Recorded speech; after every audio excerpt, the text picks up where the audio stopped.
அருட்பெருஞ்சோதி அருட்பெருஞ்சோதி தனிப்பெரும் கருணை அருட்பெருஞ்சோதி.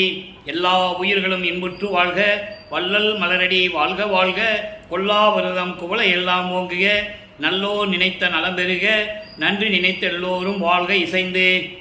உலக மக்களே, அறிவார்ந்த அன்பர்களே, ஆண்மநேய ஒருமைப்பாட்டுடைய அன்பர்களே, அருட்பெருஞ்சோதி ஆண்டவருடைய திருவிளையாடலை பார்த்து கொண்டிருக்கிறோம். அருட்பெருஞ்சோதி ஆண்டவருடைய திருவிளையாடல் இந்த பிரபஞ்சம் தோன்றிய காலத்திலிருந்தே, அதாவது ஆதியும் அந்தமெல்லாம் தோன்றிய இறைவன் அருட்பெருஞ்சோதி, சுயமாக தோன்றிய இறைவன். அப்படி தோன்றிய இறைவன் இந்த பிரபஞ்சத்திலே எத்தனையோ திருவிளையாடல்களை செய்து கொண்டிருந்தார். கலியுகத்தினுடைய கடைசி திருவிளையாடல், அதாவது கிரேதயுகம், திரேதயுகம், துவார யுகம், கலியுகம்.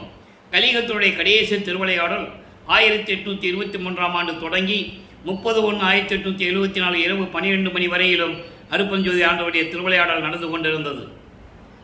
அதனுடைய அருட்பெருஞ்சோதியுடைய திருவிளையாடலை திருவொற்பாவிலே நமது பிள்ளை பெருமானவர்கள் எப்படி ஒவ்வொரு திருமுறையிலிருந்தும் ஒவ்வொரு பாடலிலிருந்தும் விளக்கி கூறியிருக்கிறார்கள் என்பதை தான் நாம் பார்த்து கொண்டிருக்கிறோம். அருட்பெருஞ்சோதி ஆண்டவருடைய திருவிளையாடல் கடைசி கட்டத்தில் நடந்துவதற்கு காரணம்,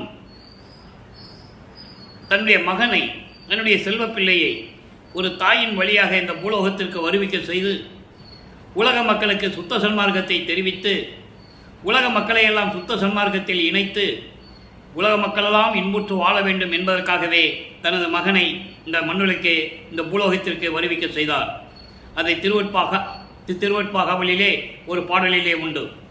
ஆன்ற சன்மார்க்கம் அடிவர என்னைத்தான் ஈன்று அமுதளித்த இனிய நற்றாயே என்று கூறுவார். சுத்த சன்மார்க்கம் மக்களிடம் கொடுப்பதற்கு காரணம், ஏற்கனவே இந்த யுகங்களிலும் சரி, சமயங்களும் மார்க்கங்களும் மதங்களும் சரி, அதற்கு ஆயுள் காலம் உண்டு. அந்த ஆயுள் காலம் முடிந்தவுடனே சமயங்களும் மதங்களும் மார்க்கங்களும் அழிந்துவிடும், யுகங்கள் அழிந்து விட்டது. அப்போ உலக மக்களுக்கு தேவை ஒரு ஆன்மீக மார்க்கம். அந்த மார்க்கம் சுத்த சன்மார்க்கம். சமரசமாக உலக மக்கள் வாழ வேண்டும் என்பதற்காகத்தான் சமரச சுத்த சன்மார்க்கத்தை நிறுவி தன் மகன் கையில் ஒப்படைப்பதற்காக தனது மகனை இந்த பூலோகத்திற்கு வருவிக்க செய்தார் அருட்பெருஞ்சோதி ஆண்டவர். அருட்பெருஞ்சோதி ஆண்டவருடைய திருவிளையாடலை தான் இப்போ நம்ம பார்த்து கொண்டிருக்கிறோம். வல்லப்பமானவர்கள் வருவிக்க உற்று, அதாவது ஒரு தாயின் கருவறையிலே இருக்கும்போது எப்படியெல்லாம் இறைவன் திருவிளையாடல் செய்தார் என்பதை நாம் ஏற்கனவே பார்த்து விட்டோம்.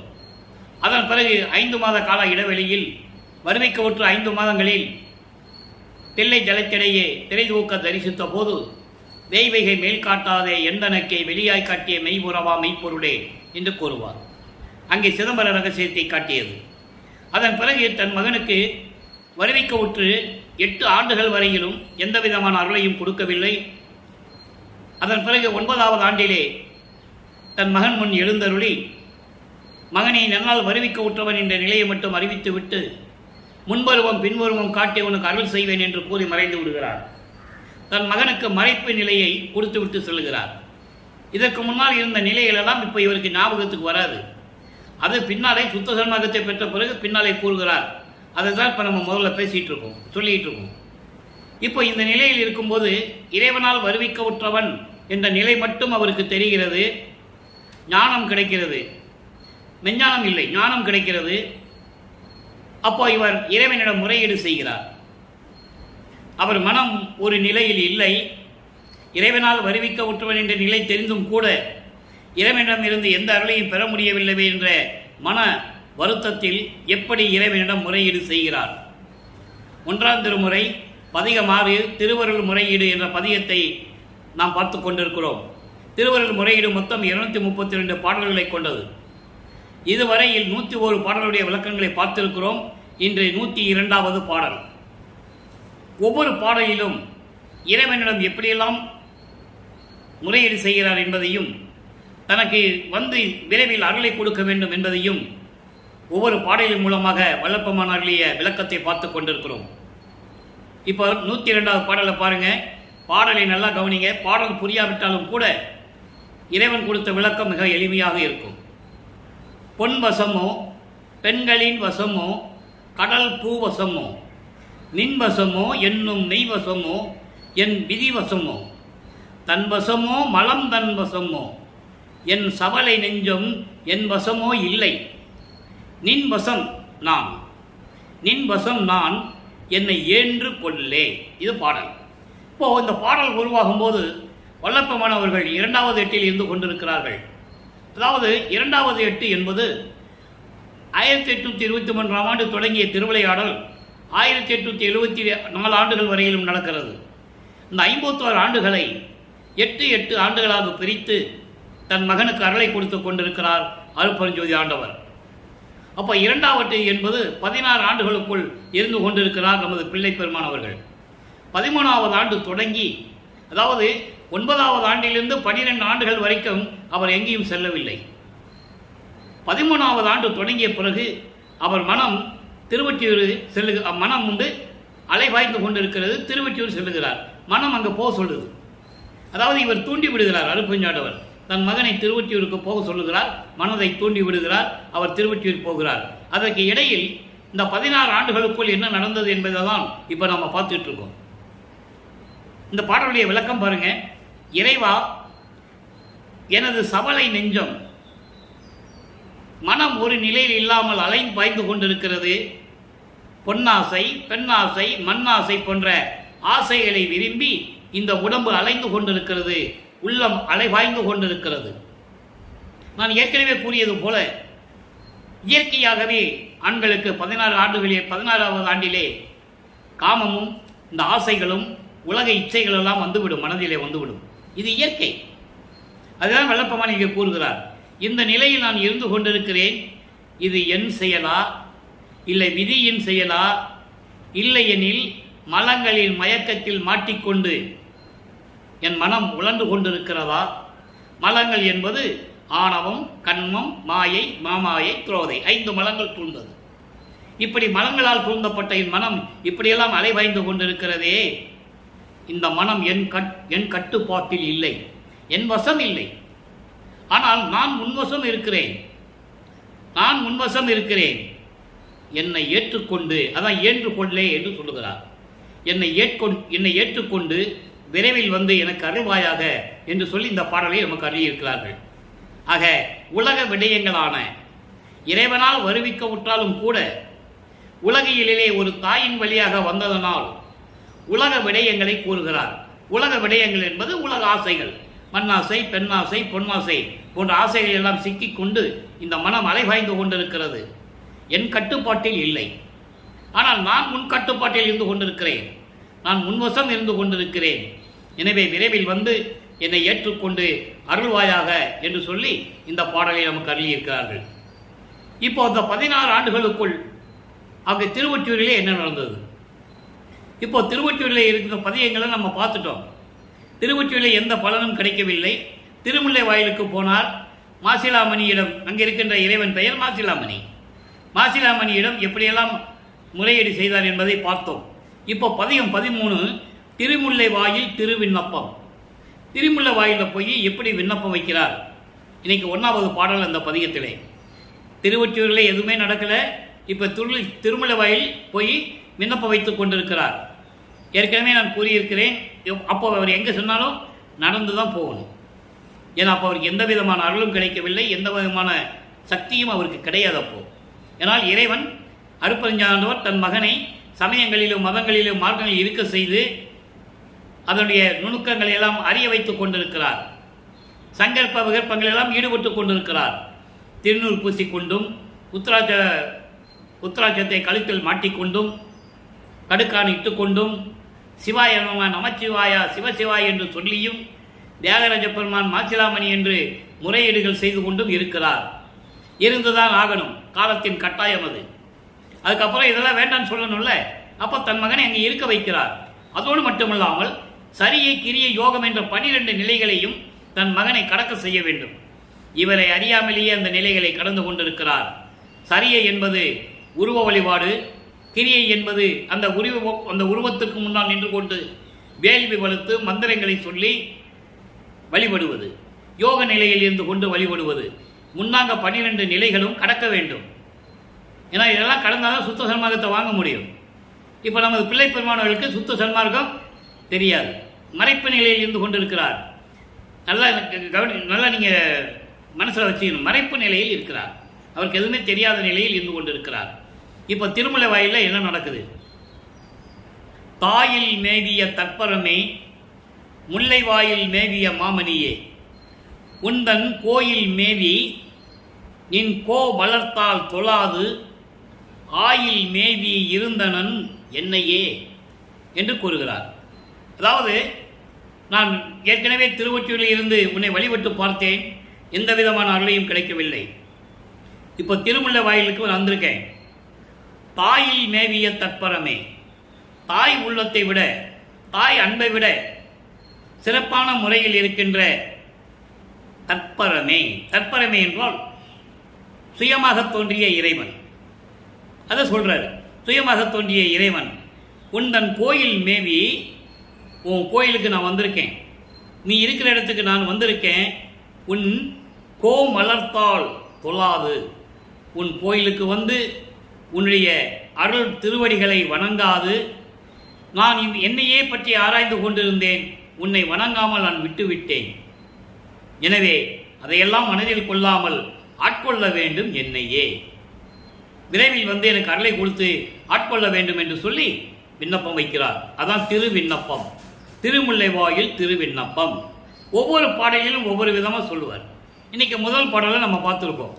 இப்போ இந்த நிலைகளெல்லாம் நடந்து கொண்டிருக்கும் போது வல்லப்பமானவர்கள் ஈரட்டு 16 ஆண்டுகளுக்குள் இந்த நிலைகளெல்லாம் நடந்து கொண்டிருக்கிறது.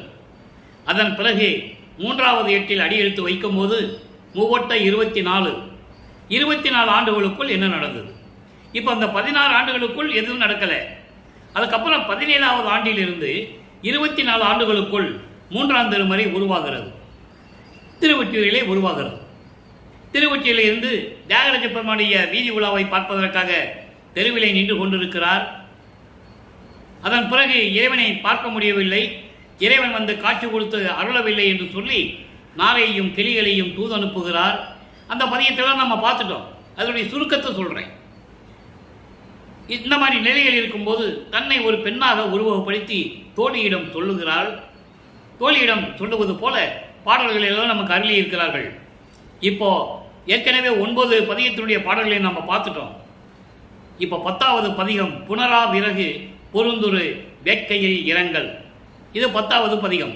இந்த பதிகத்தினுடைய மைய கருத்து என்னவென்றால், தன்னை ஒரு தலைவியாகவும் இறைவனை தலைவனாகவும் பாவித்து உள்ளத்தை தோழியாக பாவித்து உள்ளத்திடம் சொல்லுவது போல, தோழியிடம் சொல்லுவது போல உலக மக்களுக்கு அந்த கருத்தை தெரிவிக்கிறார். அதை தான் நம்ம தொடர்ந்து பார்த்துட்டு இருக்கோம். இன்னைக்கு 11வது பாடல். புனரா விறகு பொருந்துரு வேட்கையின் இளங்கல் என்ற பதியத்திலே 30 பாடல்கள் உண்டு. ஒவ்வொரு பாடலிலும் தன்னுடைய மன நிலையை, தன்னுடைய மன குமுறலை, இறைவனை பார்க்க முடியவில்லையே என்ற வேதனையை, ஒரு காதலனுடைய அன்பை பெற முடியாமல், அந்த சுகத்தை பெற முடியாமல் எப்படியெல்லாம் துன்புகிறாள், எப்படியெல்லாம் வேதனைப்படுகிறாள் என்பதை ஒவ்வொரு பாடலின் மூலமாக நமக்கு அருளியிருக்கிறார்கள். அப்போது வல்லப்பமானவர்கள் வருவிக்க உற்று 24 ஆண்டுகளுக்குள் இருந்து கொண்டிருக்கிறார். 24 ஆண்டுகளுக்குள் இருக்கிறார். அப்போ வருவிக்க உற்ற 24 ஆண்டுகளுக்குள் எப்படிப்பட்ட ஒரு நிலையை, ஒரு துன்பமான நிலையை, ஒரு மனவேதனையை அவர் அடைந்து கொண்டிருக்கிறார் என்பதை உலக மக்களுக்கு தெரிவிக்கிறார். முதல்ல பாடலை கவனிங்க. மாலும் அறியான் அயன் அறியான் மறையும் அறியார், வானவர் எக்காலும் அறியார், ஒற்றி நிற்கும் கல்வர் அவரை, ஒற்றி நிற்கும் கல்வர் அவரை கண்டிலனே, கோளும் மகளிர் அலர் ஒன்றோ கோடா கோழி என்பதல்லால் சேலு உன் விழியாய் என்னடி நான் செய்வது ஒன்றும் தெரிந்திலனே. அதாவது தோழியிடம் சொல்லுவது போல, அதாவது உலகிலே சர்வசாதாரணமாக நடைமுறையில் இருக்கின்ற ஒரு பழக்கம், ஒரு பெண் காதலிக்கும் போது காதலனுடைய நிலையையும் தன்னுடைய காதலினுடைய நிலையையும் முதலிலே தோழியிடம் தான் கூறுவாள். அதை மையமாக வைத்து இந்த பாடலை நமக்கு அருளியிருக்கிறார்கள். முதல்ல பாடலுடைய விளக்கம் பார்ப்போம். அதன் பிறகு இந்த பாடல் மூலமாக உலக மக்களுக்கு என்ன தெரிவிக்கிறார் வல்லப்பமானவர்கள், அதையும் பார்க்க போகிறோம். பிரபஞ்சத்தின் உண்மையை இந்த பாடலில் கூறுறார். மாலும் அறியான், திருமாலும் அறிய முடியாத இறைவன், பிரம்மனும் அறிய முடியாத இறைவன், வேதங்களும் அறிய முடியாத இறைவன், வானவர்கள் எக்காலத்திலும் அறிய முடியாத இறைவன். அப்படிப்பட்ட இறைவன், திருவொற்றியூரிலே இருக்கின்ற இறைவன் அவரை இன்னும் நான் பார்க்கவில்லையே. அப்படிப்பட்ட ஒரு திருடன் ஒளிந்து கொண்டிருக்கின்றவன் என்னை பார்த்து, அதாவது பிரம்மன் திருமாலுக்கு காட்டாமல் ஒளிந்து கொண்டிருந்தாலும் எனக்கு ஒளிவை காட்டலாமா, எனக்கு மறைப்பை காட்டலாமா? அப்படிப்பட்ட கல்வனை, அப்படிப்பட்ட திருடனை இன்னும் நான் பார்க்கவில்லை என்று கூறுகிறார். அப்போ திருமாலும் பிரம்மனும் வானவர்களும் யாருமே பார்க்க முடியவில்லை என்பதை தெளிவாக கூறுகிறார். இறைவனை யாரும் பார்த்ததில்லை. அதை மகாதேவ மலையிலே கூறுவார். அதாவது அளவு இறந்த நெடுங்காலம் சித்தர் யோகர் அறிஞர் மலர் அயோன் அனந்த வேதம். அதான் இந்த பாடலை சொல்றார். அந்த ஒரு வரியில மாலும் அறியான், அயனும் அறியான், மறையும் அறியா, வானவர்களும் எக்காலும் அறியான். அளவு கடந்த இறந்த காலம், அதாவது கணக்கிலே சொல்ல முடியாது எத்தனையோ காலங்கள், கற்ப கோடி ஆண்டுகள் இறைவனை பார்க்க முடியவில்லை. யாரே? பிரம்மன், திருமால், ருத்திரன், மகேஸ்வரன், சதாசிவம் போன்ற பதத்தலைவர்களும் வானவர்களும் அனந்த வேதம். அனந்த வேதம் என்பது 4 வேதங்கள். ரிக் வேதம், யசுர் வேதம், சாம வேதம், அதர்வண வேதம்.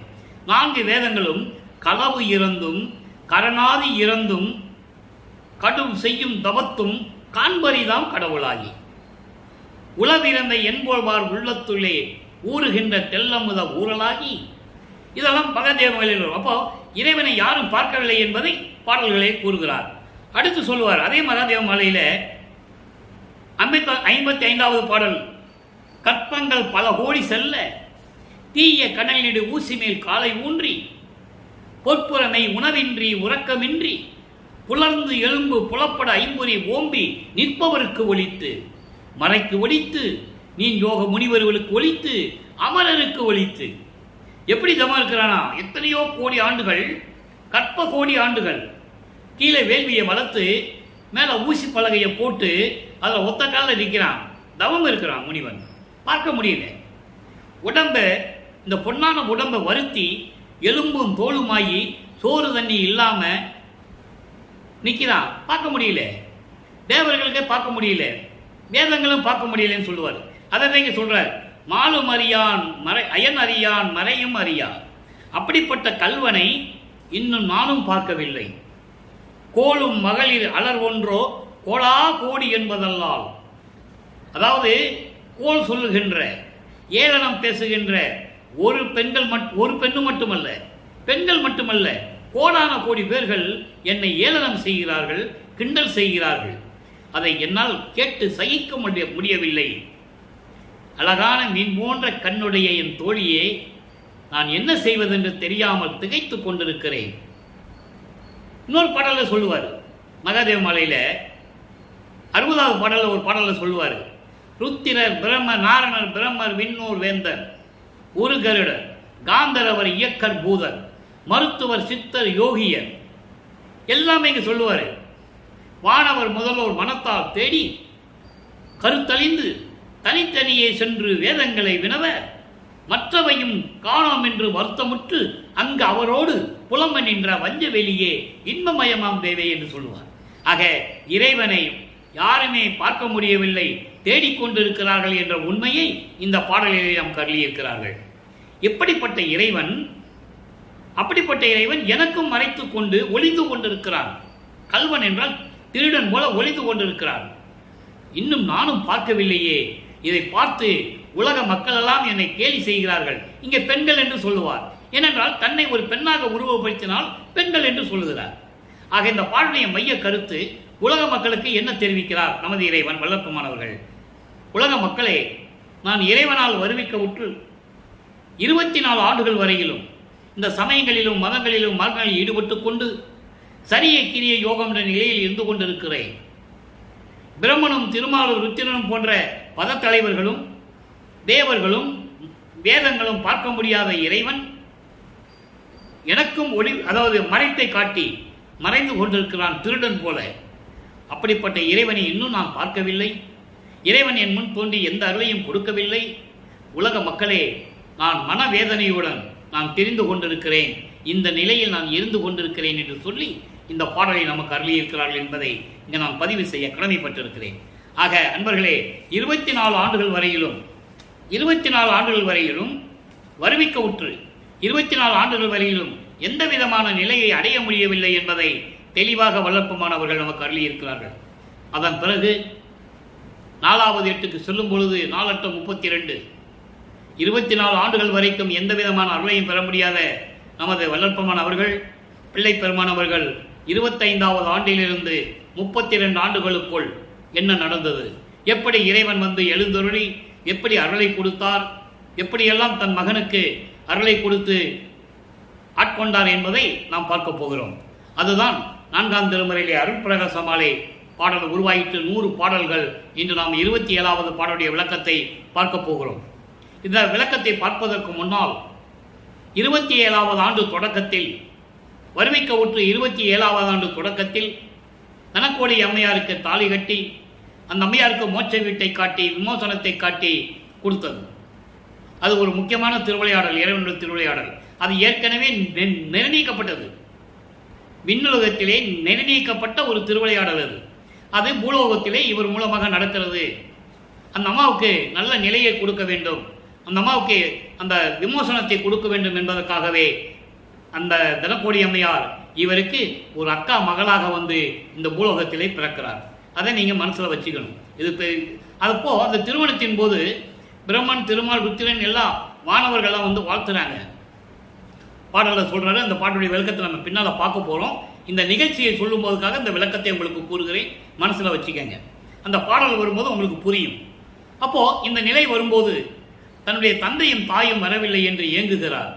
அதாவது இப்போ நல்லா கவனிங்க, அருப்பஞ்சாண்டவர் தான் இறைவன் தெரியும், சிவகாமி வள்ளி தான் அவங்க அம்மான்னு தெரியும், சுத்த சன்மார்க்கம் இருக்கிறது தெரியும். இப்போ எல்லா நிலைகளும் மாறும். அப்போ இந்த சமயங்களையும் மதங்களையும் மார்க்கங்களையும் சொல்லப்பட்ட நெறிகள்லாம் விட்டுட்டு வரணும். அந்த நிலையை தான் இப்போ நம்ம பார்க்க போகிறோம். அப்போ அந்த நிலை தெரியும் போது அந்த அம்மாவுக்கு விமோசனத்தை காட்டிவிட்டு அந்த பற்றுகளை நீக்க வேண்டும். அதனால தான் வெள்ளாடை அணிந்து அந்த பற்றுகளை நீக்கி அங்கே சென்னையிலே இருந்து கொண்டிருக்கிறார். அதன் பிறகு திருவொற்றியூருக்கு சென்றும் இறைவனை பார்க்க முடியவில்லை, அருளை கொடுக்கவில்லை. திருமுல்லை வாயிலுக்கு சென்று வந்து விட்டோம், திருவள்ளி தாயத்திலையும் பார்த்துட்டோம், எந்த அருளையும் கிடைக்கல. அப்போ இவர் என்ன பண்றாரு, அறையில் இருந்துட்டு இனிமே இறைவன் நம்மளை வந்து பார்க்கட்டும்னு சொல்லி வீட்டுக்குள்ளே போய் கதவை தாழ்பால் போட்டுறார், பூட்டி தாழ்பால் போட்டுக்கிறார். இப்போ இறைவனுக்கு தெரிஞ்சு போச்சு, இறைவன் விண்ணுலகத்திலிருந்து பூலோகத்திற்கு தன் மகனுக்கு அருளை கொடுப்பதற்காக வந்து கொண்டிருக்கிறார். எப்படி வருகிறார் அதை இந்த பாடலிலே கூறுகிறார். அதை நம்ம பார்க்க போகிறோம். தங்கு சரா அசர முழுவதும் அழித்து, தங்கி சரா அசர முழுவதும் அழித்து அருளி நடத்தும் தாழ் மலர்கள் மிக வருந்த தனித்து நடந்து ஒரு நாள் கங்கூரில் யான் இருக்கும் மனக்கதவை திறப்பித்து அண்டர்லைன். அவர் தான் வந்து திறக்கிறார். இவர் பூட்டிட்டார், அவர் வந்து திறக்கிறார். திறப்பித்து கையில் ஒன்று கொடுத்த உந்தன் கருணையை என்பேன். இங்கு என்பது இந்த பூலோகத்தில். இங்கு சிறியேன் பிழைகள் எத்தனையும் பொறுத்த என் குருவே, என் உயிருக்கு இன்பம் அருளும் பொருளே, திங்கள் அணி சடை பவள சொல்லும் ஜோதிமலையே. அப்படியே நிலைகள் மாறும். ஏற்கனவே 3ஆம் திருமுறை வரைக்கும், அதாவது 24 ஆண்டுகள் வரைக்கும் சிவபெருமான் சொல்லுவார், நெற்றிக்கனுடைய இறைவன் என்று சொல்லுவார், சிவசிவா என்று சொல்லுவார், நமச்சிவாய் என்று சொல்லுவார், சிவாயனம் என்று சொல்லுவார், மாசிலாமணி, தியாகராஜ பெருமான், நடராஜன், இப்படி பல பெயர்களை சொல்லுவார். ஆனால் நிலைகள் மாறும்போது ஜோதிமலையே, சிவகாமி வள்ளி மகள் திருநட நாயகனே, இங்கே தான் சொல்லுவார் சிவகாமி வள்ளின்னு. அப்போ இந்த பாடலுடைய விளக்கம் பாருங்க. தங்கு சரா அசர முழுவதும் அழித்து, அதாவது இந்த பிரபஞ்சத்தில், அதாவது அசையும் அசையா பொருள்கள், உயிருடன் இருக்கும் உயிரினங்கள், உயிரே இல்லாத திடப்பொருள்கள், அதான் சர அசர என்று சொல்லுகிறார். இயங்கும் இயங்காத, இந்த பிரபஞ்சத்தில் இயங்கும் இயங்காத எல்லாவற்றையும் உருவாக்கி அதான் அழித்து என்று சொல்லுகிறார். உருவாக்கி அருளி நடத்தும் தாழ்மலர்கள், திருவிளையாடல் செய்து கொண்டு அருளாட்சி செய்து கொண்டிருக்கின்ற திருவடிகள் மிக வருந்த, மண்ணிலே கால்பட்டு வருந்தும்படி நடந்து வருகிறார். இறைவன் நினைச்சா நேரடியாக வரலாம். ஏன் இப்படி வராரு? மகனை சமாதானப்படுத்தணும். அவ்வளவு கோபத்தில் இருக்கிற மகன் நமது பிள்ளை பெருமானவர் அவ்வளவு கோபத்தில் இருக்கிறார். ஸோ மகனை சமாதானப்படுத்த வேண்டும் என்பதற்காக தெருவிலே நடந்து வருவது போல தெருவிலே நடந்து வந்து மிக வருந்த கால் வலிக்கும்படி நடந்து வந்து அருளோடு நடந்து வந்து ஒரு நாள் இரவில் கங்குடி என்று சொல்கிறார். ஒரு நாள் இரவில் நான் இருக்கும் வீட்டை தேடி கண்டுபிடித்து கதவை திறப்பித்து நான் போட்ட தாழ்பாலை திறப்பித்து உள்ளே வந்து மகனே வா என்று அழைத்து கையில் ஒன்று கொடுத்தார். கையில் என்ன கொடுத்தார்? அருள் கொடை. என்ன கொடைன்றதை நம்ம பின்னால் பார்த்துக்கிட்டு இருக்கோம். இங்கே அருள் கொடை ஒன்று கொடுத்தார். உந்தன் கருணையை நான் என் என்பேன், உன்னுடைய கருணையை நான் என்னவென்று சொல்லுவேன். இங்கு சிறியேன், அதாவது உன்னால் வருவிக்க உற்று இந்த பூலோகத்திற்கு ஒரு தாயின் வழியாக உபசாரத்தால் பெற்ற தாய் என்பால் ஒருத்தியின் கருவறையிலிருந்து நான் வருவிக்க விட்ட பிறகு, இந்த பூலோகத்தில் வருவிக்க விட்ட பிறகு நான் செய்த தவறுகள் எல்லாவற்றையும் பொறுத்து, எத்தனையும் பொறுத்து, சமயங்களிலும் மதங்களிலும் மார்க்கங்களிலும் இருந்தபோது சுத்த சன்மார்க்கத்தின் விதிகளுக்கு மாறாக நான் அத்தனையும் நடந்து கொண்டிருந்தேன். அந்த தவறுகளை எல்லாம் மன்னித்து, ஏன்னா சுத்த சன்மார்க்கத்தின் முக்கிய தடைகள் சொல்றாரு, சமயங்கள் மதங்கள் மார்க்கங்கள் முக்கிய தடைகள் சொல்றாரு. எக்காலத்தும் சுத்த சன்மார்க்கத்தின் முக்கிய தடைகளாகிய சமயங்கள் மதங்கள் மார்க்கங்கள் என்பவற்றின் ஆசார சங்கற்ப விகற்பங்களும் எங்கள் மனதில் பற்றா வண்ணம் இருக்க வேண்டும் என்று சொல்லுவார். ஆக அந்த பிழைகளை எல்லாம் எனக்கு பொறுத்து என்னை ஆண்டு அருளிய என் குருவே, என் உயிருக்கு இன்பம் அருளும் பொருளே, பொருள் என்ன? இறைவன். என் உயிருக்கு பேரின்பத்தை தந்து கொண்டிருக்கின்ற இறைவனே, பிறை சந்தனனை சடையில் சூடிய இறைவனே, அப்படிப்பட்ட ஜோதி மலை போல் இருக்கின்ற இறைவனே, சிவகாமி வெள்ளி என் அம்மை என் தாய் சிவகாம வெள்ளி மகிழும்படி அருள்நடனம் செய்து கொண்டு அருளாட்சி செய்து கொண்டிருக்கின்ற இறைவனே என்று கூறுகிறார். இப்போ இந்த நிலை நடக்கும்போது ஐந்தொழிலை செய்யக்கூடிய இந்த பதத்தலைவர்களுக்கு ஆட்சி இல்லை, அருள் இல்லை. 5 தொழில்களையும் வாங்கி தன்வசம் வைத்துக் கொண்டிருக்கிறார் இறைவன். என தன் மகனிடம் கொடுக்க வேண்டும். 51 ஆண்டுகள் கழித்து நான் மகனிடம் கொடுக்க வேண்டும். இப்போ 32 ஆண்டுகள் வரைக்கும் தான் இந்த நிலை நடந்து கொண்டிருக்கிறது. இப்போ 5வது எட்டில் இருக்கும்போது ஐயட்ட 40 பரிமைக்கு உற்ற 40 ஆண்டுகளுக்குள் முதல் 32 ஆண்டுகள் வரைக்கும் இந்த நிலை நடந்து விட்டது. இப்போ 33வது ஆண்டிலிருந்து 40 ஆண்டுகளுக்குள் என்ன நடந்தது அதை தான் நம்ம பார்த்துட்டு இருக்கோம். இதுக்கப்புறம் இருக்கு 41வது ஆண்டிலிருந்து 48 ஆண்டுகளுக்குள் என்ன நடந்தது, அது ஒரு சுருக்கமாக ஒரு விளக்கம் தருகிறேன். விளக்கம் இதெல்லாம் முடிஞ்ச பிறகு அது சொல்ல முடியும். 1867 அருட்பெருஞ்சோதியானவரின் கட்டளைப்படி எப்படி தர்மசாலையை நிறுவினார். அதன் பிறகு 1869ஆம் ஆண்டு நீதிமன்றத்திலே, கடலூர் மஞ்சக்குப்பம் நீதிமன்றத்திலே வழக்கு தொடர்ந்து எப்படியெல்லாம் திருவருட்பாவை தடை செய்ய நினைத்தார்கள். அப்போ அருட்பெருஞ்சாண்டவர் எப்படி திருவிளையாடல் செய்தார், தன் மகனை எப்படி நீதிமன்றத்துக்கு அனுப்பினார், அங்கே என்ன நடந்தது. அதன் பிறகு 1872ஆம் ஆண்டு அருட்பெருஞ்சோதியாண்டவருடைய கட்டளையின்படி எப்படி சத்தியஞான சபையை நிறுவியது. இதெல்லாம் திருவிளையாடல், அதெல்லாம் இருக்குது. அது ஒரு பக்கம் இருக்கட்டும், நம்ம பின்னால் பார்க்க போகிறோம். இப்போ இந்த 40 ஆண்டுகளுக்குள் என்ன நடந்தது, கடைசி 3 வருஷம்தான், அதாவது 50வது ஆண்டு 51வது ஆண்டு தான் அங்கே சித்தி வளாகத்தில் இறுதியான திருவிளையாடல், அதாவது கிளைமேக்ஸ். இப்போ அருள் விளக்க மாலை உருவாகிறது. 6ஆம் திருமுறை சுத்த சன்மார்க்கத்தை பெற்ற பிறகு 33வது ஆண்டிலே தன் தந்தையிடம், அதற்கு முன்னால் ஏம சித்தியை பெற்றுவிட்டால், தத்துவ சித்தியெல்லாம் பெற்றுவிட்டது, தத்துவங்களை கடந்து சென்று சுத்த சிவஞான வெளியிலே சுத்த சன்மார்க்கத்தை பெற்று பூலோகத்துக்கு திரும்பிய பிறகு, நமது பிள்ளை பெருமானவர்கள் திரும்பிய பிறகு இங்கு அருள் விளக்க மாலை உருவாகிறது. 6ஆம் திருமுறை பதியம் 37 அருள் விளக்க மாலை 7வது பாடல்.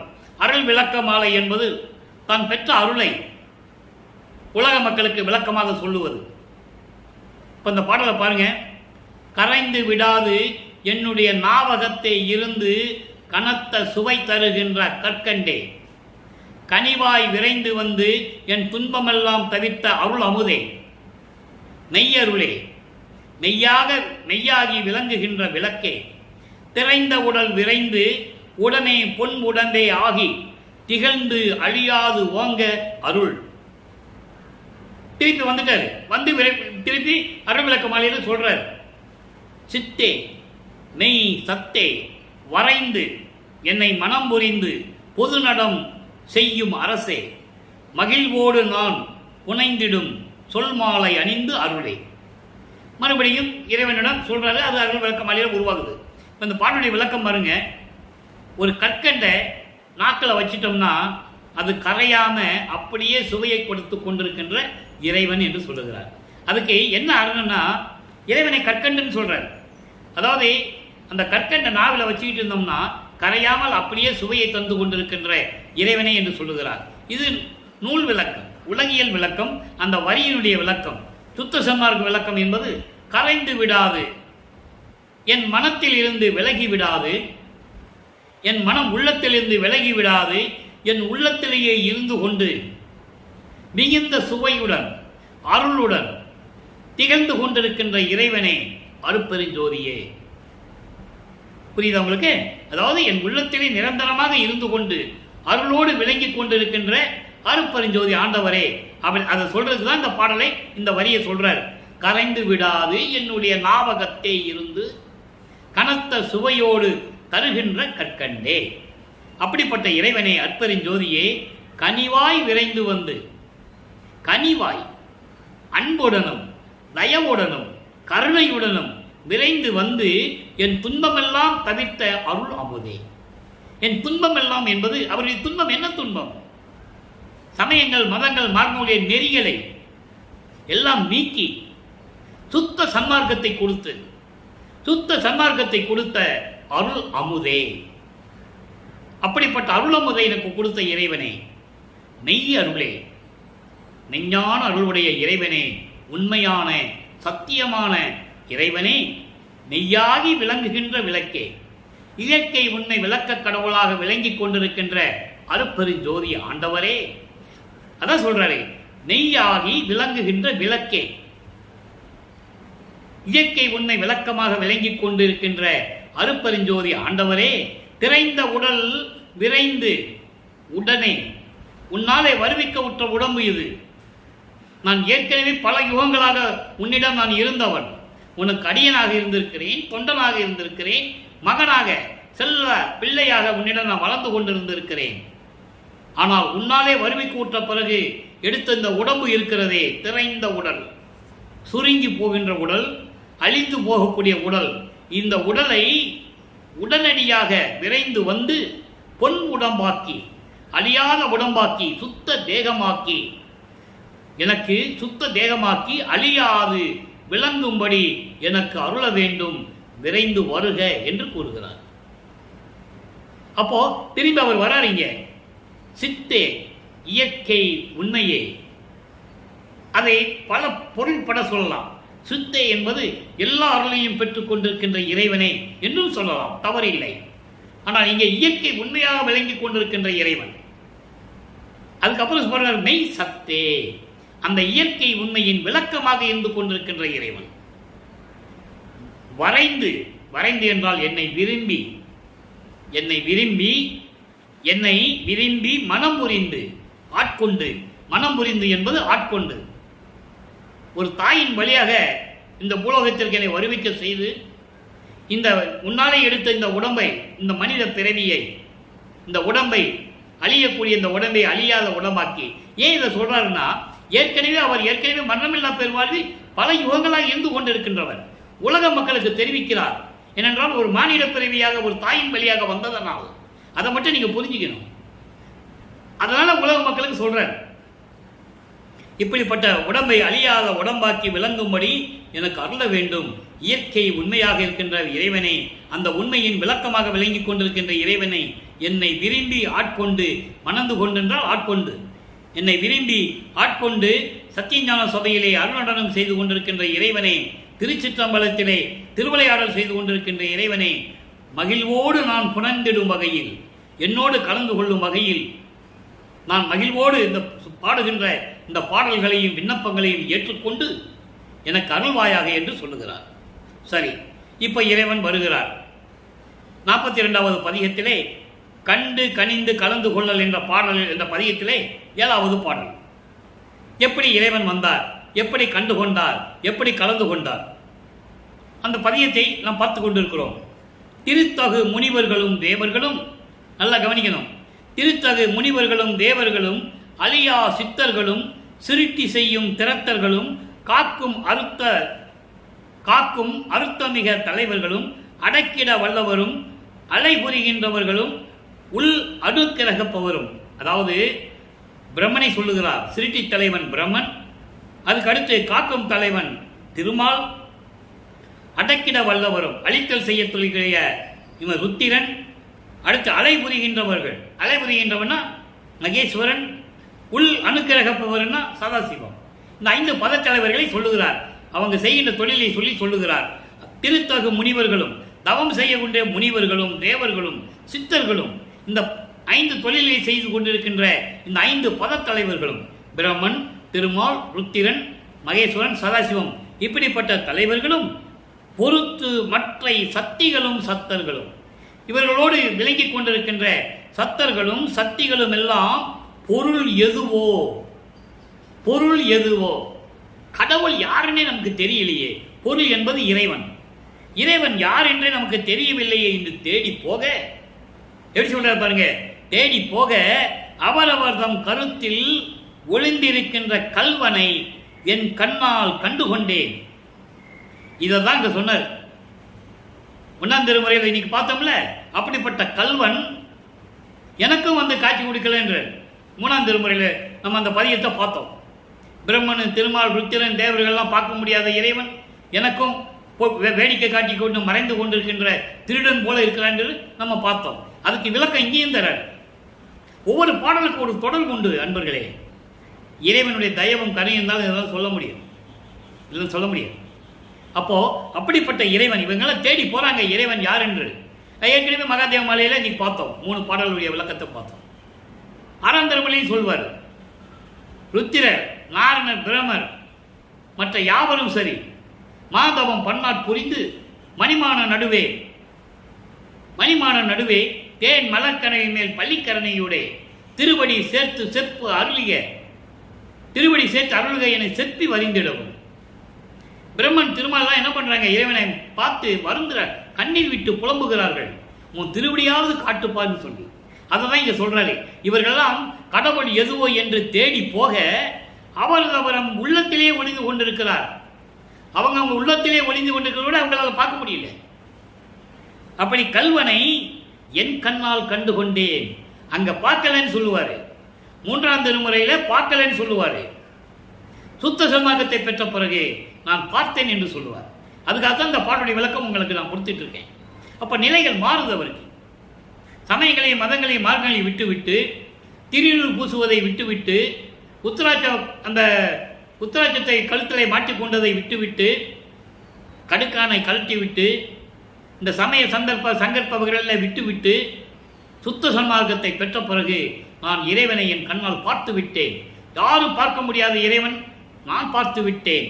என் கண்ணால் கண்டுகொண்டேன், கனிந்து கொண்டேன், மகிழ்ச்சி கொண்டேன், பேரின்பமாக இருக்கிறேன், கலந்து கொண்டேன் மகிழ்வோடு. அப்போ இறைவன் என் உள்ளத்தில் வந்து கலந்து விட்டான் என்று சொல்லுகிறார். அங்கே பார்க்க முடியாத இறைவன் 3ஆம் திருமுறை வரைக்கும், அதாவது அறிவிக்க விட்டு 24 ஆண்டு வரைக்கும் இறைவனை பார்க்க முடியாமல் தவித்துக் கொண்டிருந்த நமது பிள்ளை பெருமான் அவர்கள் சுத்த சன்மார்க்கத்தை பெற்ற பிறகு இறைவனை பார்த்ததை சொல்லுகிறார். உங்களுக்கு இப்போ புரியணும்னு நான் நினைக்கிறேன், கருதுகிறேன். இந்த விளக்கங்கள் ஏன் சொல்றோம், இறைவனுடைய திருவிளையாடலை படிப்படியாக கொண்டு வந்து சொல்லிட்டு இருக்கோம். இப்போ இறைவனுடைய திருவிளையாடல் நடந்துகிட்டு இருக்கு. இப்போ அருள் ஜோதி நிலை எப்படிப்பட்ட இறைவன், அருட்பெருஞ்சோதி ஆண்டவர் எப்படிப்பட்ட இறைவன், அருள் ஜோதி நிலை என்ற பதியத்திலே இன்னைக்கு 7வது பாடல். நல்ல கவனிங்க. சாகாத வரம் எனக்கே தந்த தனி தெய்வம். யார் சொன்னது இந்த பிரபஞ்சத்தில்? பிரபஞ்சம் தோன்றிய 4 யுகங்களிலும் சரி, எத்தனையோ முனிவர்கள், ரிஷிகள் சாகா வரம் பெற்றன் என்று யார் சொன்னது? ஒரு ஆள் கூட கிடையாது. எல்லாமே கர்ம சித்தி, யோக சித்தியில் சென்றவர்கள், ஜீவ சமாதி அடைந்தவர்கள், முத்தி நிலைக்கு சென்றவர்கள். ஞான சித்தியை யாரும் பெறவில்லை என்பதை திருவருட்பாவில் கண்ட உண்மை என்பதை இங்கே நான் பதிவு செய்ய கடமைப்பட்டிருக்கிறேன். யாராக இருந்தாலும் சரி, சமயக்குறவர்கள் யாராக இருந்தாலும் சரி, தேவர்கள், பிரம்மன், திருமால் முதல் யாராக இருந்தாலும் சரி, அவன் இன்னொரு பிறவி எடுக்கணும்னா செத்து தான் பிறக்கணும். செத்து செத்து பிறக்கும் இவர்கள் என் முன் வழியிலர் என்று சொல்லுவார். செத்து செத்து பிறக்கிறவனே எனக்கு தகுதியானவனே இல்லை என்று சொல்லுவார். நல்லா நீங்க புரிஞ்சுக்கணும். அப்போ சாகாவரம் எனக்கே தந்த தனி தெய்வம், சன்மார்க்க சபையிலே என்னை தணிக்க வைத்த தெய்வம்.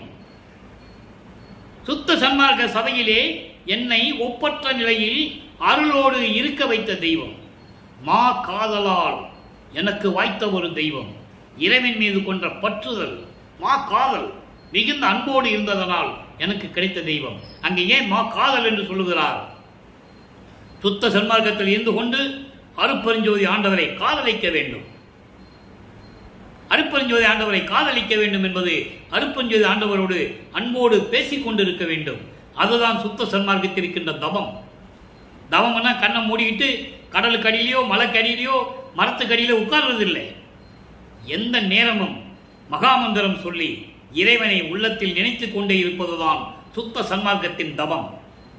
அதான் சொல்லுவாரே, நோவாமல் நோன்பு என்னை போல் நோற்றவரும், எஞ்சான்றும் சாகாவரம் என்னை போல் சார்ந்தவரும், தேவானின் பேரருளை என்னை போல் பெற்றவரும், எவ்வுலகில் யார் உலர் சற்றே அறை என்று கேட்பார் தந்தையிடம். ஏன் மகனை இப்படி கேட்கிறாருன்னு அவர் கேட்பாரு. பாடல்ல இருக்கு, ஏன் மகனை இப்படி கேட்கிறேன்னு கேட்பாரு. நீ திருவிளையாடல் செய்து கொண்டிருப்பவன், நீ சொல்லு, உன் வாயால சொல்லு அப்படின்னு கேட்கிறார். அதை இறைவன் மகனிடம் சொன்னதை அகவலிலே சொல்லுவார். அருட்பெருஞ்சோதி அகவலிலே, சாவா நிலை இது தந்தனம் உனக்கே ஆவா என அருளிய அருட்பெருஞ்சோதி. அதங்க எனக்கே உனக்கேன்றதான் ரொம்ப அற்புதமா இருக்கும் திருவருட்பாவில் அந்த வரி. அதங்க சொல்றாரு, சாகாவரம் எனக்கே தந்த, எனக்கே தந்தன எனக்கு மட்டும், இந்த பிரபஞ்சத்தில் யாருக்கும் கிடையாது. சாகாவரம் எனக்கு மட்டும்தான். அதுக்கப்புறம் மா காதலால் எனக்கு வாய்த்த ஒரு தெய்வம், மா தவர் ஆதியர் எல்லாம் வாழ்த்துகின்ற தெய்வம். தவம் செய்கின்ற முனிவர்கள் ரிஷிகள் முதல் பிரமன், திருமால், ருத்திரன், மகேஸ்வரன், சதாசிவம் போன்ற பதத்தலைவர்களும் சரி, லட்சுமி, சரஸ்வதி போன்ற தேவதைகளும் சரி, எல்லாருமே வணங்குகின்ற தெய்வம். அவர்கள் வணங்குவது மட்டுமல்ல, எல்லாருமே வல்லற்பெருமானை வணங்கி கொண்டிருக்கிறார்கள். ஏனென்றால் இந்த பிரபஞ்சத்தை இயக்கிக் கொண்டு 5 தொழில்களையும் செய்து கொண்டு இந்த பிரபஞ்சத்தை இயக்கிக் கொண்டு உயிரினங்களை காத்துக் கொண்டிருப்பவர் வல்லற்பெருமானவர்கள். அதை ஒரு பாடலிலே சொல்லுவார். வாலி என்று என்னை மாலயன் ஆதியோர் வந்து அருட்பேர் ஆடி என துதித்து ஏத்த புரிந்தாய். அந்த நிலையில் எனக்கு வச்சிருக்க எல்லாம் வந்து என்ன வணங்குறாங்க என்ற அற்புதம். நீடூழி அன்றே எனக்கு சாகாவரமும் உவந்தளித்தாய். வாலி மன்றோங்கும் அருட்பெருஞ்சோதி நின் மன்னருளே. அருமையான பாடல். ஆக எல்லாருமே வந்து வல்லற்பெருமானை வணங்குகிறார்கள். யார் மக்களிடம் சொன்னது? யார் சொல்லலையே. அதானே பிரச்சனையே. 202 ஆண்டுகள் ஆகிறது வல்லற்பெருமான் அறிவிக்கொற்று சுத்த சன்மார்க்க காலம் தொடங்கி 202 ஆண்டுகள் ஆகிவிட்டது. வல்லற்பெருமானுடைய அருள் நிலையை யார் கூறியது? பொதுப்படையாக பேசினார்கள். பிறந்தார், வந்தார், போனார், சாப்பாடு போட சொன்னார், இப்படியெல்லாம் பொதுப்படையாக பேசினார்களே தவிர இறைவனுடைய இறைநிலையை 5 தொழிலை செய்து கொண்டு இந்த பிரபஞ்சத்தை இயக்கிக் கொண்டிருக்கின்ற இறைவன் பிரம்மன், திருமால் முதல் எல்லாரும் இவர் காலில் விழுந்து வணங்கி கொண்டிருக்கிறார்கள் என்பதை யார் சொன்னது மக்களிடம்? ஒரு ஆள் கூட சொல்லலை. அந்த மாதிரி ஏகாத நிலை, அதன் மேல் எல்லாம் வாழ்த்துகின்ற தெய்வம். ஏகாத நிலை, அதன் மேல் என்னை ஏற்றும் தெய்வம். அழியாத நிலை, ஒரே நிலை. ஏகம் என்பது ஒரே நிலை. ஏகம் என்பது ஒன்று. ஏகாத நிலை என்பது ஒரே ஒரு நிலை, அழியாத நிலை. அந்த நிலை கடவுள் நிலை.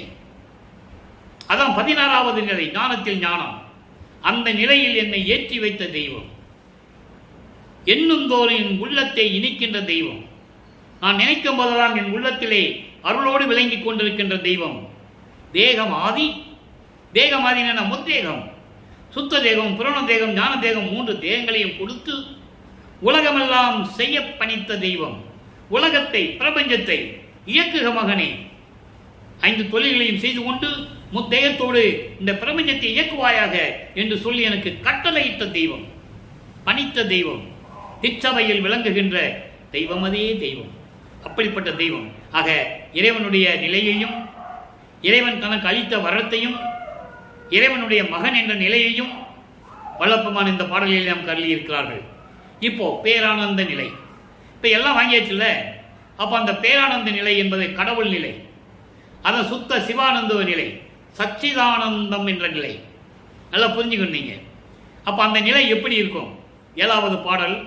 இசை வளர் திருச்சிற்றம்பலத்து ஓங்கும் இன்பமே என்னுடைய அன்பே, திசை வளர் அண்ட கோடிகள் அனைத்தும் திகழ்கின்ற சிவமே, மிசையுறு மௌன வெளி கடந்து அதன் மேல் வெளி அரசு ஆள்கின்ற அரசே பதியே, அரசு ஆள்கின்ற பதியே, பசையுறும் உள்ளத்தை இனித்திட எனக்கே பழுத்த பேரானந்த பலமே. இது பாடல். அதாவது அருளோடு திருச்சிற்றம்பலத்திலே விளங்கிக் கொண்டிருக்கின்ற பேரின்பமான இறைவனே, என்னுடைய அன்பான இறைவனே, அருட்பெருஞ்சோதியே, திசை வளர் அந்த கோடிகள் அனைத்தும், திசைகளில் எல்லா இடங்களிலும் அந்த கோடிகள் அத்தனத்திலையும் விளங்கிக் கொண்டு அவற்றை இயக்கிக் கொண்டு விளங்கிக் கொண்டிருக்கின்ற சிவமே. சிவம் என்றால் அருட்பெருஞ்சோதி. நான் ஏற்கனவே விளக்கம் கொடுத்திருக்கிறேன். சிவன் வேறு, சிவம் வேறு. பரவெளி, பராபரவெளி, பரம்பரவெளி. அதுக்கு மேலே இருக்கிறதுனா சுத்த சிவஞான வெளி. முத்தகத்தை உடைய வெளிகளை கடந்து போகணும். அப்படிப்பட்ட நிலையில் இருக்கின்ற அருட்பெருஞ்சோதியே, மிசையுறு மௌன வெளி கடந்து, மௌன வெளி என்பது வெட்ட வெளி, அதான் சிதம்பர ரகசிய வெளி. அந்த வெளிக்கு மேலே கடந்து அதன் மேலே ஒரு வெளி இருக்கிறது, அதான் சுத்த சிவஞான வெளி. 16வது நிலை, ஞானத்தில் ஞானம் என்ற திகழ்கின்ற வெளி. அங்கே இருந்து கொண்டு திருவிளையாடல் செய்து கொண்டு அருளாட்சி செய்து கொண்டிருக்கின்ற இறைவனே, பதியே என்று சொல்லுகிறார். அருட்பெருஞ்சோதியே, பசையுறும் உள்ளத்தை இனித்திட. பசையுறும் உள்ளம் என்பது, இதில் நிறைய விளக்கங்கள் இருக்கிறது. இறைவனுடைய விளக்கம் என்னவென்றால், பசையுறும் உள்ளம் என்பது உன்னாலே இந்த மண்ணுலைக்கு வருவிக்க உற்று, உன்னாலே இந்த மண்ணுலைக்கு வருவிக்க உற்று உலக விடயங்கள் நிறைந்த இந்த உள்ளம், அதாவது மண்ணாசை, பெண்ணாசை, பொன்னாசை போன்ற ஆசைகளெல்லாம் நிறைந்த இந்த உள்ளத்தை, இவற்றையெல்லாம் நீக்கி இனித்திட, இவற்றையெல்லாம் நீக்கி எனக்கு அருளை கொடுத்து பேரின்பமாக வைக்க வேண்டும் தன் மகனை என்பதற்காக என்னை ஆட்கொண்டு எனக்கு பழுத்த, பழுத்த என்பது கிடைத்த, எனக்கு கிடைத்த பேரானந்த பலமே, பேரானந்தமான இறைவனே என்று சொல்லுகிறார். பேரானந்தமான இறைவன் அருட்பெருஞ்சோதி. ஆக உன்னாலே வருவிக்க உற்று, ஒரு தாயின் வழியாக இந்த பூலோகத்திற்கு வருவிக்க உற்று, இந்த உலகியலிலே இருந்து கொண்டிருக்கும் போது உலக ஆசைகள் எல்லாம் இந்த உள்ளத்தில் நிறைந்திருந்தன. அவற்றையெல்லாம் தக்க நேரத்தில் விலக்கி என் உள்ளத்தில் அருளோடு விளங்க வேண்டும் என்பதற்காக எனக்கு கிடைத்த பேரானந்தமான இறைவனே, அருட்பெருஞ்சோதியே என்று கூறுகிறார். அடுத்து இப்போ சரி, இப்போ எல்லாம் பார்த்தாச்சு. அதாவது வருவிக்க ஒற்றை 8 ஆண்டுகள் வரைக்கும் ஒன்றும் இல்லை. 9வது ஆண்டில் ஆட்கொண்டு என்ன நடந்ததுன்னு பார்த்தோம். அதுக்கப்புறம் திருமுல்லை வாயிலில் என்ன நடந்ததுன்னு பார்த்தோம். அதுக்கப்புறம் மறுபடியும் திருவொற்றியூரில் பிரமனும் திருமாலூர் ருத்திரனும் மகேஸ்வரனும் பார்க்க முடியாத இறைவனு ஓடி ஒளிஞ்சிட்டு இருக்கிறாரு. ஆனால் எனக்கும் அதே மாதிரி தான் ஓடி ஒளிப்பை காட்டிட்டு இருக்கிறாரு. அப்படிப்பட்ட திருடனை இன்னும் நான் பார்க்கலன்னு சொல்லுவார். அதுக்கப்புறம் அருள் விளக்க மாலையிலே எப்படி இறைவன் வந்து அருளை கொடுத்தாருன்னு பார்த்தோம். அதன் பிறகு அருள் விளக்க மாலையிலே இந்த பூலோகத்தை திருப்பி வந்து எனக்கு அருளை கொடுக்கணும், உன்னால வருவிக்கட்டு இந்த உடம்பை எல்லாரும் காணும்படி அழியாத உடம்பாக்கி எனக்கு அருளை கொடுக்கணும்னு பாடுவார் அருள் விளக்க மாலையில. அப்ப இறைவன் வருகிறார்.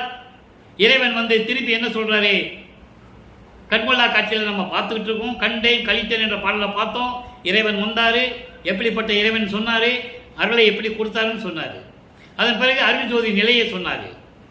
அருட்பெருஞ்சாண்டவர் நிலை இப்படிதான், சாகாவரத்தை எனக்கு கொடுத்தவர், சன்மார்க்க சங்கத்தில் என்னை நிறுத்தி வச்சுட்டு இருக்கிறாரு. இப்படியெல்லாம் நம்ம பார்த்தோம். இப்போ பேரானந்த நிலையும் பார்த்துட்டோம். இப்போ ஆண்டு அருளிய அருமையை வியத்தல். இறைவன் தன்னை ஆட்கொண்டு அருளிய அந்த அருமையை வியந்து சொல்லுவது. நல்ல கவனிக்கணும் நீங்க. 7வது பாடலை கவனிங்க. அன்பிலே பழுத்த தனி பழம் என்போ, அன்பிலே பழுத்த தனி பழம் என்போ, அறிவிலே அறிவுக்கு அறிவா என்போ, இன்பிலே நிறைந்த சிவ பதம் என்கோ, என் உயிர் துணை பதி என்கோ, வம்பிலே மனத்தே வயங்கும் ஒளி என்கோ, மன்றும் அம்பலத்து அரசு என்கோ, எம்புரி அழியா பொன்புரியாக்கி என்னை ஆண்டு அருளிய உன்னை நினையே என்று கூறுகிறார். என்கோ என்று என்கோ என்று அதுக்கு விளக்க என்கோ என்பது என்று சொல்லுவதா, அதாவது எனக்கு அன்பாலே கிடைத்த இறைவன் என்று உன்னை நான் சொல்லுவதா? ஒப்பற்ற இறைவன், தனி பழம் என்பது ஒப்பற்ற இறைவன், சுயமாக தோன்றிய இறைவன். என்னுடைய அன்பாலே எனக்கு கிடைத்த சுயமாக தோன்றிய அருளோடு விளங்கிக் கொண்டிருக்கின்ற இறைவன் என்று உன்னை நான் சொல்லுவதா, இல்லை என்றால் அறிவிலே மெஞ்ஞான அறிவோடு திகழ்ந்து கொண்டிருக்கின்ற இறைவனை என்று நான் சொல்லுவதா? மெஞ்ஞானம் வந்துச்சாங்க, அங்கே ஞானம் மட்டும்தான் கிடைக்கும் முதல்ல. இப்ப மெஞ்ஞானம் என்பது முக்காலத்தையும் உணரக்கூடிய ஒரு சக்தி. என்ன நடக்கும், என்ன நடந்தது, என்ன நடக்கப் போகுது எல்லாம் தெரியும். அப்படிப்பட்ட இறைவன் என்று உன்னை நான் சொல்லுவதா? இன்பிலே நிறைந்த சிவபதம் என்போம். இன்பத்தாலே பேரின்பத்திலே விரைந்து கொண்டிருக்கின்ற பரிபூரணமாக விளங்கிக் கொண்டிருக்கின்ற சுத்த சிவம் என்று உன்னை நான் சொல்லுவதா? சுத்த சிவம் என்று உன்னை நான் சொல்லுவதா? அதான் சிவபதம். அதாவது சுத்த சன்மார்க்கனுடைய தலைவன் என்று உன்னை நான் சொல்லுவதா? எப்படி வேணாலும் இது சொல்லலாம். அருமையான ஒரு வார்த்தை இது. சிவபதம் என்பது அருமையான வார்த்தை. எப்படி வேணால் நம்ம சொல்லலாம். அப்படிப்பட்ட இறைவன் என்று உன்னை நான் சொல்லுவதா? என் உயிருக்கு உன்னை துணையாக இருக்கின்ற இறைவன் என்று உன்னை நான் சொல்லுவதா? பண்பிலே மனத்தோடு வயங்கும் ஒளி என்று சொல்லுவதா? வஞ்சகங்களெல்லாம் நீக்கிய சுத்த என்னுடைய உள்ளத்திலே விளங்கிக் கொண்டிருக்கின்ற பேர் ஒளியாக விளங்கிக் கொண்டிருக்கின்ற அருப்பெருஞ்சோதி என்று நான் உன்னை சொல்லுவதா? மன்றும் அம்பலத்து அரசு என்போ என்று சொல்லுவதா? திருச்சிற்றம்பலத்திலே சுத்த சிவஞான வெளியிலே இருந்து கொண்டு திருவிளையாடல் செய்து கொண்டு அருளாட்சி செய்து கொண்டிருக்கின்ற அரசன் என்று நான் உன்னை சொல்லுவதா? என் புரி என்பது நான் ஏற்கனவே கூறியது போல ஒரு தாயின் வழியாக இந்த மண்ணுலைக்கு வருவிக்க செய்தனால் கிடைத்த இந்த உடம்பு. நல்லா கவனிக்கணும். வருவிக்க விட்டதனால் கிடைத்த இந்த உடம்பு, அதான் என் புரி என்று சொல்லுகிறார், என் உடம்பு என்று சொல்லுகிறார்.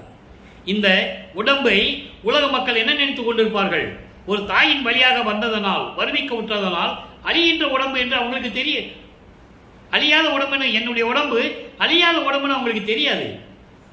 ஒரு தாயின் வழியாக மண்ணுலகிலே வருவிக்க விட்டதனால் ஒரு மானிட பிறவி என்று நினைத்துக் கொண்டிருக்கிறார்கள் என்னை, என் புரி. அப்படிப்பட்ட இந்த உடம்பை அழியா பொன்புரி ஆக்கி, அழியாத தேகமாக்கி, அப்படின்னா அந்த முத்தேகம் வந்துடும். சுத்த தேகம், புரண தேகம், ஞான தேகம். அப்படிப்பட்ட அழியாத தேகமாக்கி என்னை ஆண்டு அருளிய நினை நான் என்ன சொல்லுவது? ஆண்டு அருளிய நினையே நான் எப்படி சொல்லுவது? முத்தேகத்தையும் கொடுத்து என் உள்ளத்திலே அருளோடு விளங்கிக் கொண்டிருக்கின்ற இறைவா, என்னை ஆண்டு அருளிய இறைவா, என்னை ஆட்கொண்ட இறைவனே, உன்னை நான் எப்படி சொல்லுவது என்று சொல்லி இந்த பாடலம் கருளியிருக்கிறார்கள். ஆக படிப்படியாக ஒரு தாயின் வழியாக வருவிக்க விட்டதிலிருந்து, கருவறையிலிருந்து 5 மாத குழந்தையாக சிதம்பரத்திலே திரை தூக்க தரிசித்த போத்த நிலையிலிருந்து 9வது ஆண்டிலே ஆட்கொண்ட பிறகு ஒவ்வொரு 8 ஆண்டுகளுக்கும் எப்படியெல்லாம் அருளை பெற்றுக் கொண்டார் என்பதிலிருந்து நாம் பார்த்து விட்டோம். இது இறைவனுடைய திருவிளையாடல் நடந்து கொண்டிருக்கிறது. இப்போ வல்லப்பமானவர்கள் 5வது எட்டில் இருந்து கொண்டிருக்கிறார். 40 வருவிக்க விட்டு 40 ஆண்டுகளுக்குள் இந்த நிலை நடந்து கொண்டிருக்கிறது. அதை தான் நம்ம பார்த்துட்டு இருக்கோம். இன்னும் நிறைய நிலைகள் இருக்கு, நம்ம அப்போ போக போக பார்க்க போறோம். இப்போ இந்த 40 ஆண்டுகளுக்குள் இருக்கிற நிலைகளே தான் திருவொற்பாவில் இருந்ததை நல்லா புரிஞ்சுக்கணும். நீங்க திருவொற்பாவில் பாடல்கள் மூலம் இருந்ததை உங்களை நம்ம பார்த்துட்டு இருக்கோம். இனிமேல் சொல்லக்கூடிய திருவிளையாடல்கள் பாடல்களில் இருக்காது. நல்லா புரிஞ்சுக்கணும் நீங்க. அதனாலதான் அது பின்னால் நம்ம பார்க்க போறோம். அதாவது தர்மசாலையை உருவாக்கியது, நீதிமன்றத்தில் நடந்த திருவிளையாடல், சத்தியஞான சபையை நிறுவியது, இதெல்லாம் இறைவன் கூறிய சில வார்த்தைகளின் உள் நோக்கங்களில் வைத்துக் கொண்டு அந்த அர்த்தத்தை வச்சுதான் திருமால் சொன்ன, அதாவது பெருமான் சொன்ன விளக்கங்களை நான் உங்களுக்கு நான் சொல்லணும். அதை நம்ம பின்னால பார்க்க போறோம். இப்போ திருவொற்பாவில் கூறப்பட்ட பாடல்களின் மூலமாக அந்த உண்மைகளின் அடிப்படையில் இறைவனுடைய திருவிளையாடலை பார்த்துட்டு இருக்கோம். அதை தான் நீங்க புரிஞ்சுக்கணும். இப்போ இந்த நிலையை ஒரு பாடலை சொல்லுவார். 2 வரி தான் முடிச்சுக்கலாம். அதாவது 114 பதியத்தில் அம்பலவாணர் அணைய வருகின்ற பதியத்தில் சொல்லுவார். 2 வரியில் சொல்லுவார், மொத்தத்தையும் சொல்லிடுவார். சிறு வயதில் என்னை விளைந்தீர். நல்லா கவனிக்கணும். இப்போ நம்ம இது வரைக்கும் பேசின திருவிளையாடல்ல 2 வரியில சொல்லுவார். சிறு வயதில் என்னை விளைந்தீர் சித்த சிகாமணியே நீர் அணைய வாரீர், இறுதி தவிர்த்து ஆண்டவரே என்னுடைய நாயகரை அணைய வாரீர். பாருங்க, இவ்வளவு தூரம் நம்ம சொன்ன திருவிளையாடல்ல கடைசியில் 2 வரியில சொல்லுவார். சிறு வயதில் உன்னாலே வருவிக்க உற்று 9வது ஆண்டில், அதாவது கருவிலை ஆட்கொண்டது இப்ப அவருக்கு தெரியாது, மறைப்பு நிலையில் இருந்து கொண்டிருந்தார். அதனால 9வது ஆண்டில் சொல்றார். 9வது ஆண்டில் வந்து என்னை ஆட்கொண்டு என்னை விரும்பி ஆட்கொண்டீரே சித்த சிகாமணியே. சித்த சிகாமணினா என் உள்ளத்தில் இருக்கின்ற சுத்த சன்மார்க்க தலைவன், அதான் சித்த சிகாமணி. என்னை அணைய வாரீர், என்னை அணைத்துக் கொண்டு அருள் கொடுக்க வாரீர். இறுதி தவிர்த்து என்னை ஆண்டீரே. இறுதி தவிர்த்து என்பது மரணத்தை தவிர்த்து. நல்லா புரிஞ்சுக்கணும். ஆக நாம இதுவரைக்கும் பார்த்த இறைவனுடைய திருவிளையாடலை 2 வரியில சொல்லிட்டாரு. முதல்ல நான் உங்களுக்கு 2 வரி சொன்னா இது புரியாது உங்களுக்கு. இப்போ உங்களுக்கு புரியும். 9வது ஆண்டிலிருந்து எப்படியெல்லாம் திருவிளையாடல் நடந்தது 40 ஆண்டுகள் வரைக்கும்ன்றதை இப்ப நம்ம பார்த்துட்டோம். இப்போ உங்களுக்கு புரியும். சிறு வயதில் என்னை ஆட்கொண்ட இறைவனை என்னை அடைய வாரி, என்னை விரும்பி ஆட்கொண்டீர்கள. இறுதி தவிர்த்து, கடைசியில் சொல்றாரு, இறுதி தவிர்த்து, மரணத்தை தவிர்த்து எனக்கு மரணமில்லா பெருவாழ்வை கொடுத்து ஆண்டவரே, என்னை ஆண்டு கொண்ட இறைவனே, என்னுடைய நாயகனே, அணைய வாரீர் என்று சொல்லுவார். ஆக இன்று இறைவனுடைய திருவிளையாடலை நாம் பார்த்தோம். ஒவ்வொரு நாளும் ஒவ்வொரு முறையாக ஒவ்வொரு விதமாக இறைவன் எப்படியெல்லாம் திருவிளையாடல் செய்தார் என்பதை பார்த்து கொண்டிருக்கிறோம். எனவே அன்பர்களே, நீங்களும் சுத்த சன்மார்க்கத்தில் இணைந்து கொலையும் கொலையும் தவிர்த்து சுத்த சைவ நெறியில் இருந்து கொண்டு இறைவனை வணங்கி இறைவனுடைய அருளையும் செல்வங்களையெல்லாம் பெற்று இந்த வையகத்திலே நீங்கள் வாழ்வாங்கு வாழ வேண்டும், நோயற்ற வாழ்வில் நீங்கள் வாழ வேண்டும் என்று இறைவனுடைய தயவாலையும் கருணையாலையும் வாழ்த்தி இந்த வள்ளலார் ஊழியன் விடைபெறுகிறேன். மீண்டும் நாளை சந்திப்போம். நன்றி, வணக்கம். அருட்பெருஞ்சோதி அருட்பெருஞ்சோதி தனிப்பெருங்கருணை அருட்பெருஞ்சோதி. நாளை அருட்பெருஞ்சாண்டவருடைய திருவிளையாடல் தொடரும், பார்த்து மகிழுங்கள்.